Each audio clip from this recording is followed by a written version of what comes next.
Fondo Acción en sus 25 años, junto al Oro Podcast, presentan 8 nuevos capítulos para el recetario sonoro de Ingredientes en Peligro. Acompáñanos en este viaje de sabores y saberes.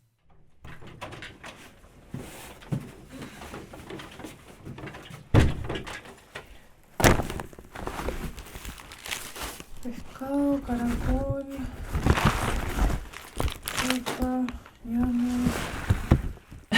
Sí, esa soy yo, arrepintiéndome desde el momento 1 de levantarme a las 6 de la mañana a cocinar. Ustedes quizás se preguntarán cómo llegué acá, a madrugar a hacer un podcast sobre recetas a medias y preguntas muy difíciles de responder. Así que en lo que respecta a este episodio, la respuesta es corta. Les prometo que sí.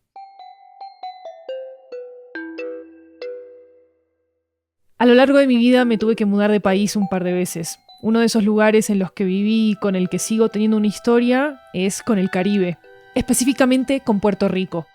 Y si algo viví de primera mano en mis años allá es que a esa región, como territorio cultural, se le pide mucho, constantemente, y en comparación es muy poco lo que se le devuelve. Del Caribe se espera que supla las fantasías de millones de turistas e inversionistas al año, al punto de empujar a los caribeños tierra adentro o incluso a otros países para tener una vida más tranquila y más sostenible. Entre temporadas altas y temporada de huracanes, entre consumos excesivos y pocas ayudas de los estados, siempre me quedó la imagen de que el Caribe vive lleno de gente, pero que al mismo tiempo vive en desolación. Y que yo, al no ser caribeña, solo contribuía a ese ciclo vicioso sin fin. Dicho todo eso, en este episodio no voy a cocinar un plato de Puerto Rico, ese lo voy a dejar para otra ocasión, ojalá, sino del archipiélago de San Andrés, Providencia y Santa Catalina, o sea, un plato de otro tipo de Caribe, el Caribe colombiano. Vamos a cocinar un plato robusto, con sabor a coco, pescado y moluscos, y que tiene un nombre hermoso. Se llama rondón. Para hacer un rondón que nos rinda para 2 porciones, vamos a necesitar todo lo que compré en el mercado, así que anoten bien. 1 kilo de pescado, 2 tazas de leche de coco, 400 gramos de caracol, 400 gramos de plátano, 400 gramos de ñame, 400 gramos de yuca, 400 gramos de harina de trigo, 3 gramos de polvo para hornear, 2 dientes de ajo, una cebolla cabezona, una cebolla larga, un atado de albahaca y sal y pimienta al gusto. Esta receta la tomé del recetario de la Expedición Gastronómica de Old Providence del Fondo Acción, una organización colombiana que hace inversiones sostenibles para el cuidado de la naturaleza y el bienestar de la niñez. Les voy a dejar el recetario de la expedición en la descripción de este episodio. Eso sí, me voy a permitir hacer un pequeño cambio. Voy a reemplazar los 400 gramos de ñame y en cambio voy a cocinar un acompañamiento aparte de 400 gramos de frutapan, o frutipan, si así prefieren llamarlo. Es un ingrediente que no es un pan, pero que comparte algunas similitudes muy simpáticas con él, como el color, su gran cantidad de carbohidratos y su textura, porque el frutipan, cuando ya está cocinado, parece un pancito recién salido del horno.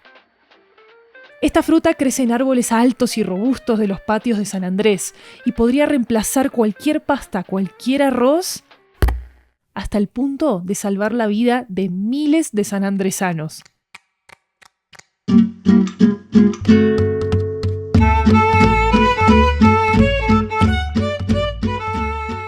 Este es el recetario sonoro de Ingredientes en Peligro. Yo soy Maru Lombardo y como ya empezamos a cocinar, ¿qué tal si nos metemos de lleno en el asunto?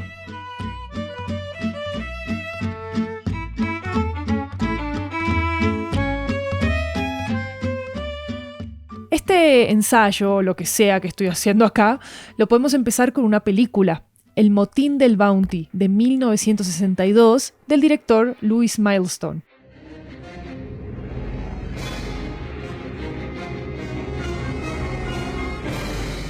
La película está ambientada a fines del siglo XVIII y narra el viaje del HMS Bounty, un barco británico enviado a la isla de Tahití, que hoy es parte del archipiélago de la Polinesia Francesa, con una misión transoceánica, épica.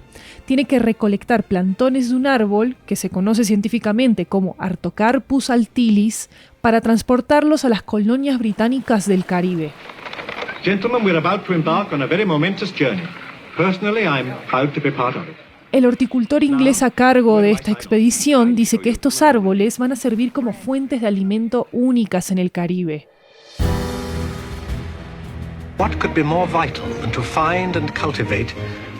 ¿Qué podría ser más vital que encontrar y cultivar un nuevo alimento que cuesta tan poco de producir?, se pregunta.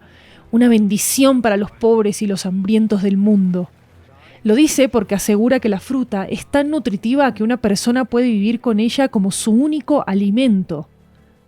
¿Se imaginan? Una promesa del paraíso, prácticamente.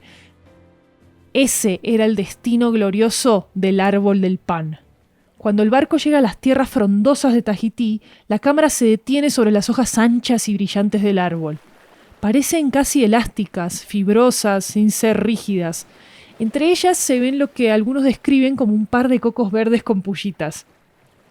O sea, 2 ejemplares de frutipán. Artocarpus incisa. Hey, isn't it amazing? Such a delicate sprig with the power to feed a continent. El destino del Bounty era Jamaica. Pero, durante el viaje por el océano, algo sale mal. Después de enamorarse de los habitantes de Tahití y tras muchos malos tratos de parte del capitán William Blight, los marineros se amotinan contra él. De ahí el título de la película. El Bounty nunca llegó a su destino.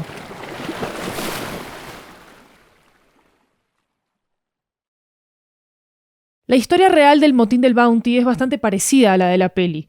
En las 2 versiones, los amotinados se quedaron a vivir en la Polinesia tras el golpe que dieron, específicamente en la isla Pitcairn. En la peli, los amotinados queman el Bounty antes de empezar su nueva vida.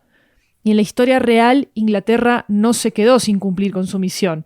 Volvió a enviar a William Blight con el HMS Providence a Jamaica en 1791, o sea, solo 2 añitos después del motín del Bounty. Y en ese Providence ya llevaban otros ejemplares de los árboles de pan. Con el Providence, los árboles de frutipán fueron arraigados en Jamaica. Al final sirvieron no para salvar al mundo del hambre, como decía el horticultor, sino para alimentar a las personas esclavizadas que llevaban los británicos.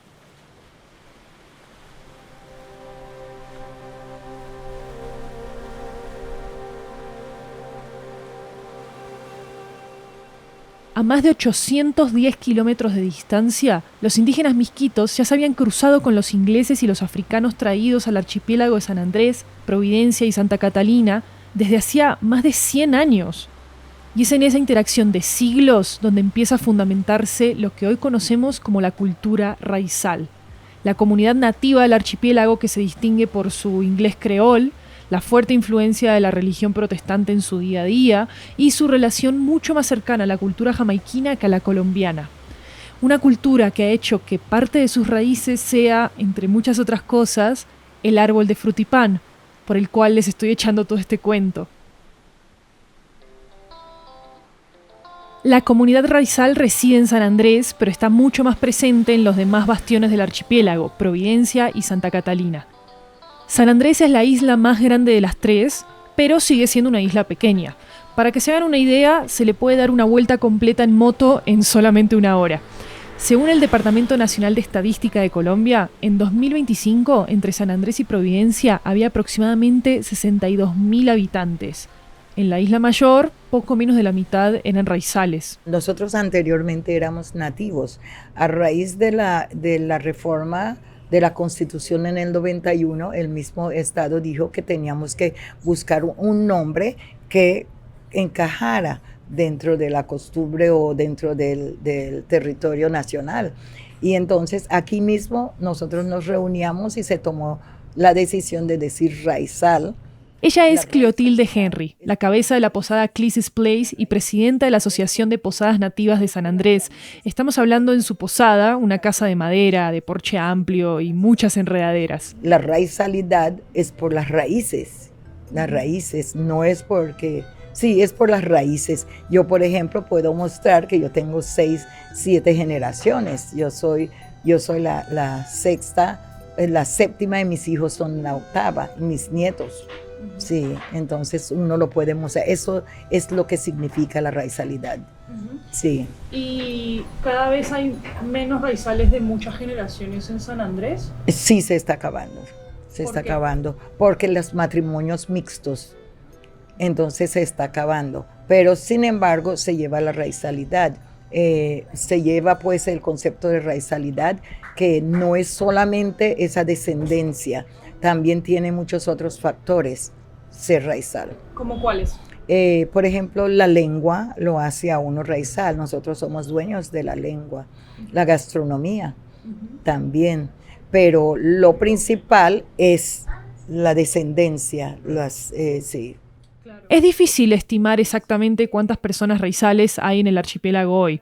Lo cierto es que la mayoría de la población de San Andrés se considera de culturas que están casi 800 kilómetros más lejos, de la Colombia continental sobre todo.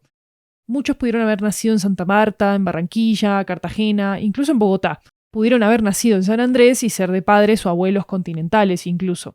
Pero de ahí a identificarse como raizal, quizás no.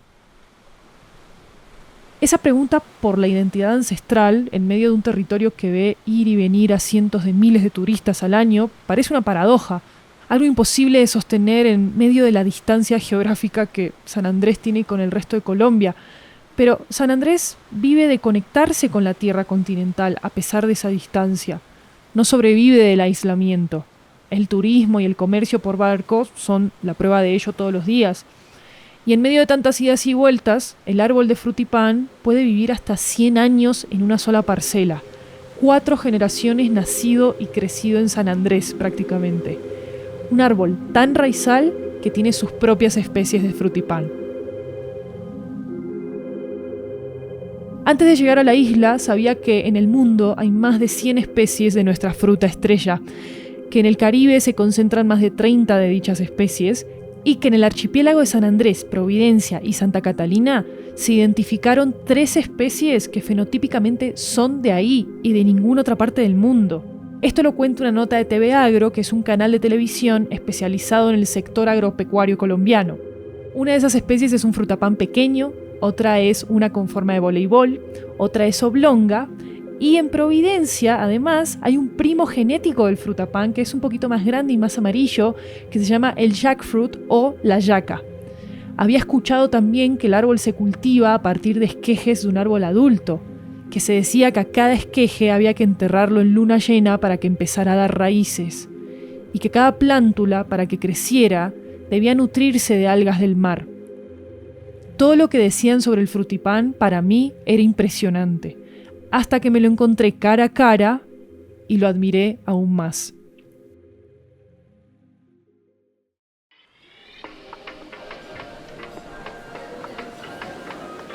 Para dar con él, primero hay que pasar por el área turística de San Andrés. Es obligatorio si uno llega en avión porque es en esa zona en la que aterriza, es decir, el norte de la isla. San Andrés puede recibir hasta 1 millón de turistas al año en sus mejores momentos. No es raro entonces que muchos de sus habitantes la lean como una isla absolutamente sobrepoblada, como ese bastión del Caribe tan lleno del que les hablaba al inicio, quizás. El norte tiene mucho de la oferta turística de la isla de sol, playa y mar. Tiene hoteles de cadena que quedan a pocas cuadras de distancia. Tiene a Yoniquí, que es una de las áreas protegidas de San Andrés, bares, restaurantes fusión, boomboxes de noche y de día, y cientos de locales comerciales que están estimulados por las exenciones de impuestos de aduana, porque San Andrés es un puerto libre desde 1953. Incluso el mar parece estar de fiesta en el lado norte de la isla, con lo fuerte que son sus olas y sus corrientes. Pero volvamos. ¿Y el frutipán? Una pregunta. ¿Te puedo pedir una edición de frutapán? Frutapán no tenemos en el momento. ¿No tienen? Ah, bueno, gracias. Bueno, estoy caminando por San Andrés, cerca a la playita de Saribey, y la verdad no he encontrado nada de frutapán. Tampoco que esperaba encontrar un bosque, ni mucho menos, pero estoy sorprendida con los menúes que ofrecen frutapán en restaurantes que no tienen frutapán, las tiendas en las que antes vendían que ahora ya no tienen, pero está complicado, está complicado. De eso, desolación en medio del gentío. Los platos, despoblados de su fruto insignia, siempre incluían arroz, patacón, acompañamientos de una tierra más bien lejana, la verdad. Como les decía, la primera fase de mi búsqueda la hice en el norte de San Andrés, así que fui a probar suerte al otro extremo, al sur de la isla.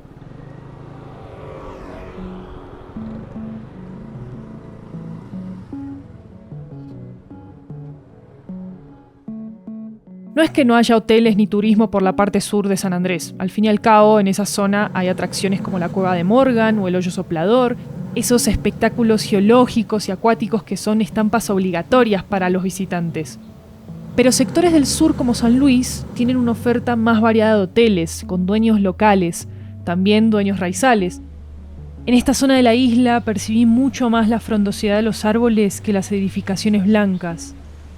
Y el mar, bueno, hasta el mar me pareció más tranquilo a solo media hora de distancia.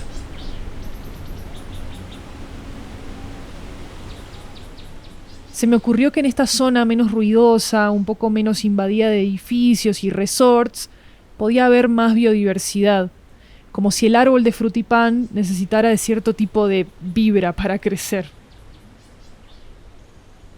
Quizás buscaba un bosque silvestre lleno de frutipanes.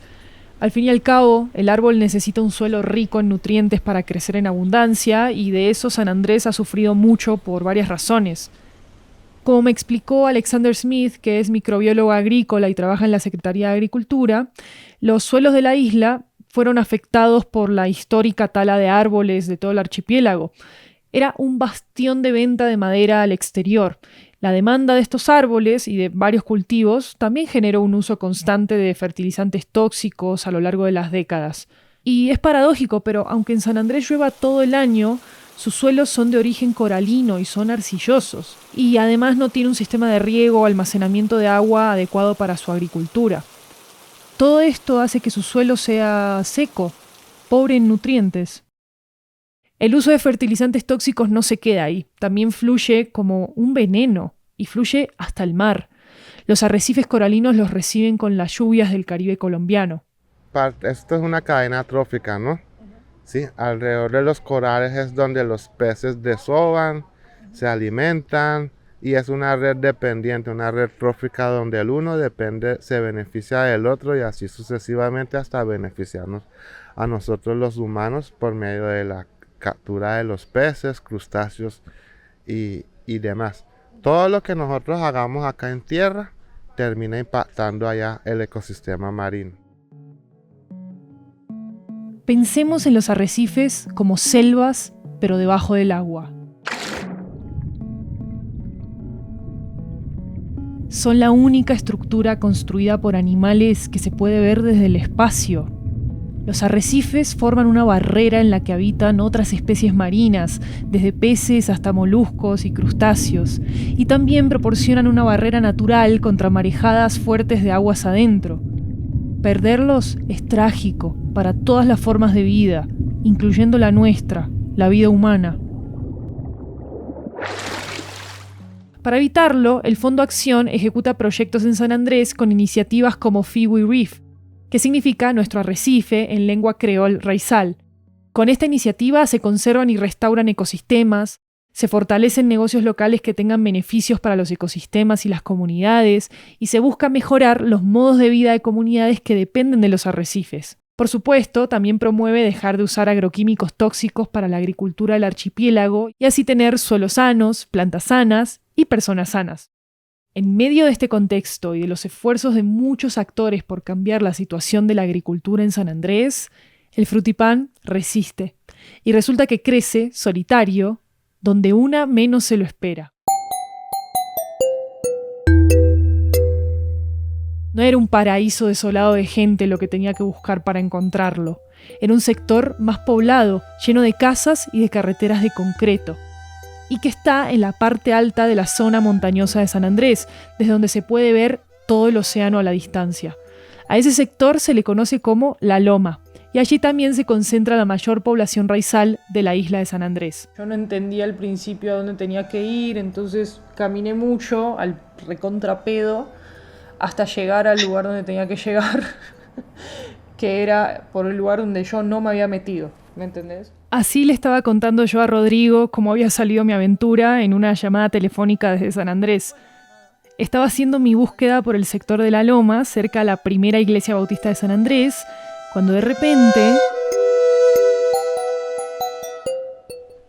Che, no, re loco esto. Acabo de dar con... Yo creo que este es el breadfruit. Es el breadfruit, no, me quiero morir. Ese es re lindo, es re lindo. Es un árbol bastante alto. Artocarpus altilis. En la grabación le digo así, breadfruit, porque es también como lo llaman en inglés y en creol. Y a medida que me fui metiendo más tierra adentro, donde menos turismo hay, más árboles de frutipán había, ¿me entendés? Claro. Entonces, claro, como que aparecen por montones, tipo patio tras patio tras patio, hay un árbol y están todos como en esa etapa en la que están todavía muy biches los frutipanes, como que todavía no maduran. Esos frutipanes eran igualitos a los de la película. Me gusta pensar que así debía sentirse el horticultor de la peli del motín del Bounty cuando encontró a los árboles en Tahití. Está hermosa. Qué loco que me la haya encontrado así en el patio de una casa. Es un árbol muy, muy grande, muy frondoso, tiene mucha ímpetu, mucha presencia.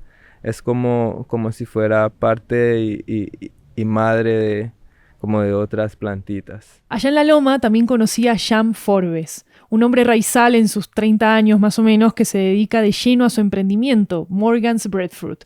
Jan y su familia tienen su propia parcela con más de 15 árboles de frutipán de muchas edades.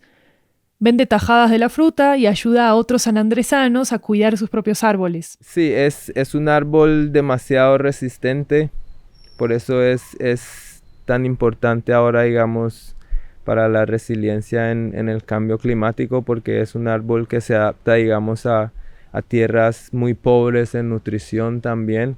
Es, por decirlo así, un árbol demasiado eficiente. Por su lechosidad, ella no tiende a tener muchas plagas, porque su hoja es muy amarga y pues esa lechosidad siempre ahuyenta mucho de los insectos. Jan se dedica a servirle a un gigante que necesita espacio para crecer en el paraíso, algo que en San Andrés es supremamente limitado. Para ser uno de los árboles emblemáticos de la isla, no es supremamente fácil de encontrar como lo son las palmas de coco, por ejemplo. Así me lo explicó Alexander Smith, el microbiólogo agrícola. Hoy día, pues las áreas de siembra, las dos áreas de siembra son al sur de la isla y en la loma, sí, en varios puntos de la loma, principalmente en Limbal, en el Cove y en Barra, sí. Esos son como los últimos remanentes ahí de agricultura que hay acá en San Andrés. Los últimos remanentes, dice. Una frase con un peso en el pasado que me recordó a otro concepto que busca rescatarlo y promoverlo hacia su futuro. El arca del gusto de la organización Slow Food, que defiende la diversidad biológica y cultural de la comida en todo el mundo.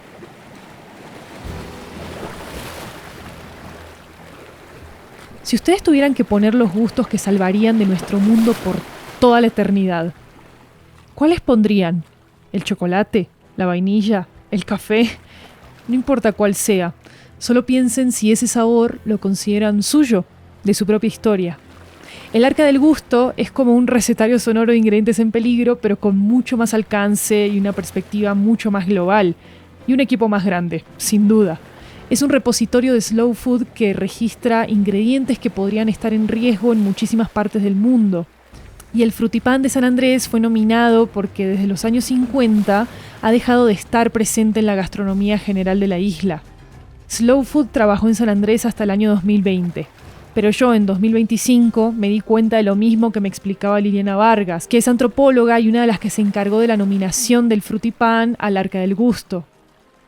Que lo que podría ser esto... ¿Cuál es tu preparación favorita en tu familia con el breadfruit? Bueno, la preparación favorita son las tajadas fritas, por ejemplo. Sí, con un poquitico de sal. Sí, y ojalá con un pescado al lado. Sí. En realidad es patacón, papa frita y arroz. Lo constaté cada vez que almorcé y cené allá durante mi visita. Y esto, aunque es evidente que está mermando una tradición raizal, también está mermando la salud de los sanandresanos. Ya para el 2022, la Escuela de Ciencias de la Salud de la Universidad Nacional Abierta y a Distancia había publicado un análisis en el que constataba que las enfermedades cardiovasculares, la hipertensión, la diabetes y la obesidad que se padecen en San Andrés, Providencia y Santa Catalina son producto de dos factores: el sedentarismo y los hábitos alimenticios. Hábitos que también están relacionados con consumo de carbohidratos y grasas en exceso. Dos componentes que suelen estar presentes en la cocina del arroz, el patacón, las papas fritas y la pasta. Piensen en las salsas que los acompañan, el aceite de girasol con el que se suelen cocinar. El breadfruit tiene un valor nutricional altísimo, sí. No es solo almidón, tiene un alto contenido en vitaminas, minerales, proteínas. De ahí la importancia para la dieta de nosotros y en general seres vivos, sí. El breadfruit acá crece de forma silvestre. Nosotros lo que encontramos son árboles frondosos. Para cosechar esos frutos es difícil porque es arriesgado subir a un árbol. Las ramas de breadfruit son muy frágiles, ¿sí?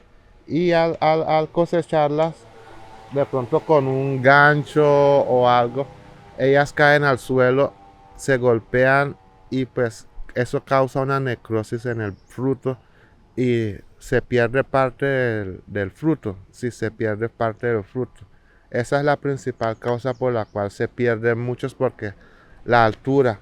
Lo otro ya puede ser de pronto por deficiencias de minerales en el suelo que causa la caída prematura de estos frutos también.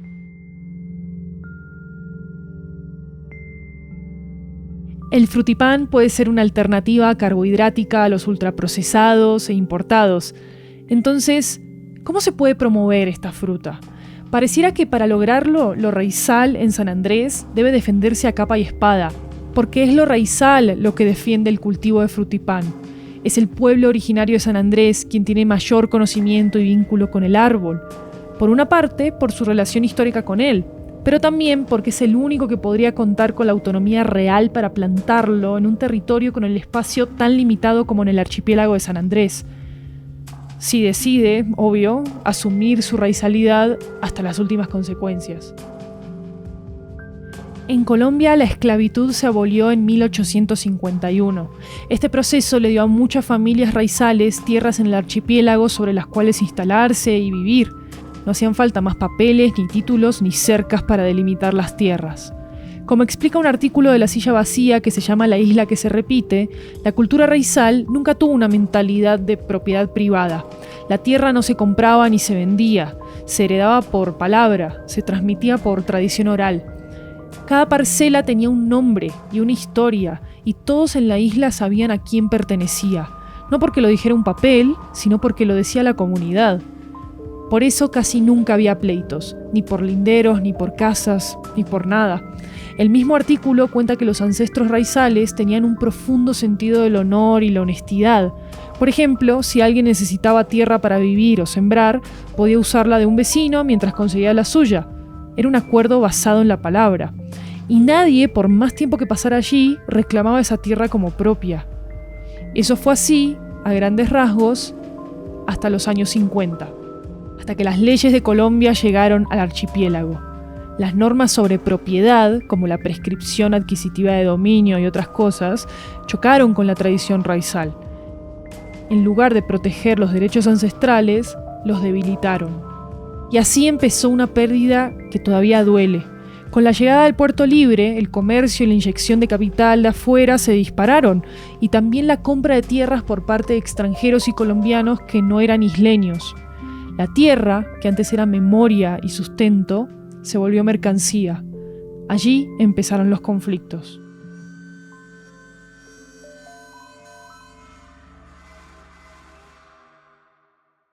Muchos isleños se endeudaron para abrir negocios, otros dejaron de sembrar para dedicarse al comercio, algunos, sin otra salida, comenzaron a vender sus terrenos.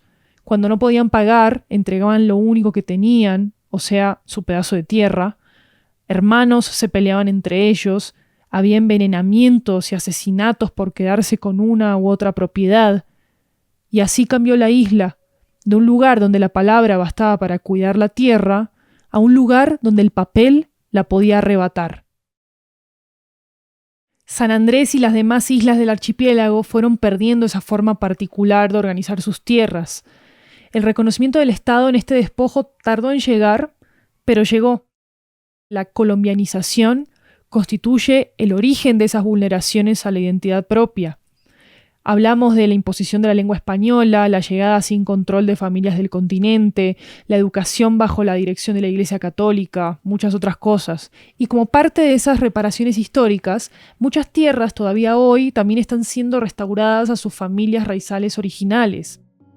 Así que, técnicamente, mi fantasía paradisiaca sí se puede cumplir. Existen las bases para eso. La recuperación de los raizales de su tradición antipropiedad privada, los esfuerzos de fondos y organizaciones por recuperar lo propio.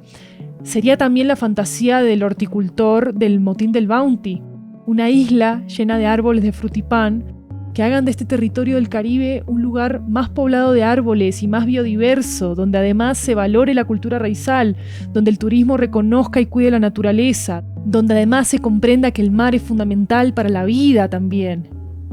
Es un sueño, ¿no? ¿No?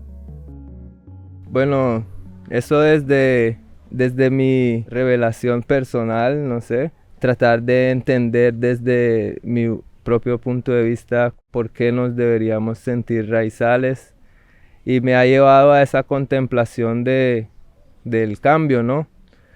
Porque al final hemos sido una población que siempre ha estado en inminente cambio. Entonces no hay una definición de qué es la raizalidad desde mi punto de vista, pero creo que a través de la identidad cultural es donde podemos tener ese peso de la identidad, como lo es el coco, como lo es nuestros ingredientes para preparar nuestras comidas que hemos transformado durante los siglos, los cuales esos sí nos han hecho crear una cultura de la raizalidad. Pero creo que por identidad es una mezcla de lo que nos ha dejado la historia, ¿no? Volvamos a la cocina. Lavamos los caracoles, que van a oler bastante fuerte, la verdad, y los dejamos en zumo de limón por 10 minutos antes de ponerlos a cocinar. Limpiamos el pescado y vamos a hacer unos dumplings que van en el rondón. Para eso mezclamos la harina de trigo con la sal y el polvo de hornear. Agregamos lentamente agua hasta obtener una masa uniforme que se deje trabajar, hacemos bolitas y las aplanamos formando una especie de arepuelas. Para la sopa ponemos la leche de coco a hervir junto con las cebollas finamente picadas y el ajo machacado. Agregamos el caracol a la sopa. 10 minutos después agregamos la yuca y el plátano.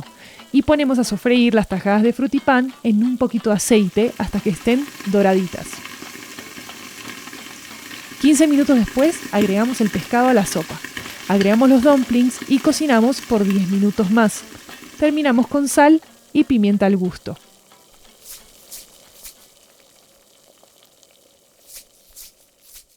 Después de reflexionar en lo que decía Jam sobre que no hay una definición de qué es ser raizal, pienso que tener estas responsabilidades casi que constitucionales, las de ser reparadas históricamente como personas raizales, también implica tener que defender una tradición, esa, la raizal, una que por estar en una isla que recibe un poco más de 1 millón de personas al año, sufre de estar en constante transformación. Es una lucha histórica. También una fantasía para quienes no tenemos que dar esas peleas, la de encontrar de nuevo el paraíso como si fuera una selva virgen, como si nunca hubieran llegado los ingleses ahí en primer lugar.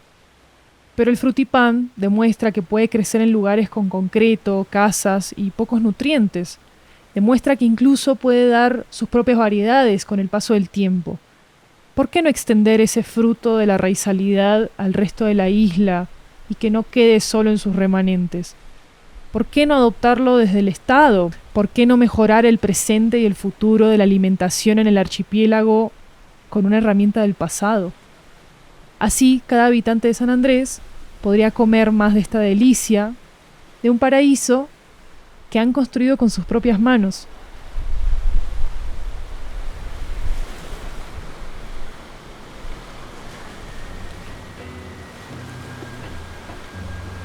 Este capítulo fue posible gracias al apoyo y acompañamiento de la iniciativa Fiwi Reef, que significa nuestro arrecife en lengua creol, y es una iniciativa financiada por el Fondo Global de Arrecifes Coralinos y Blue Action Fund, ejecutado por Fondo Acción en alianza con la Fundación ProSealand, Fundación Providence, Coralina y Parques Nacionales Naturales.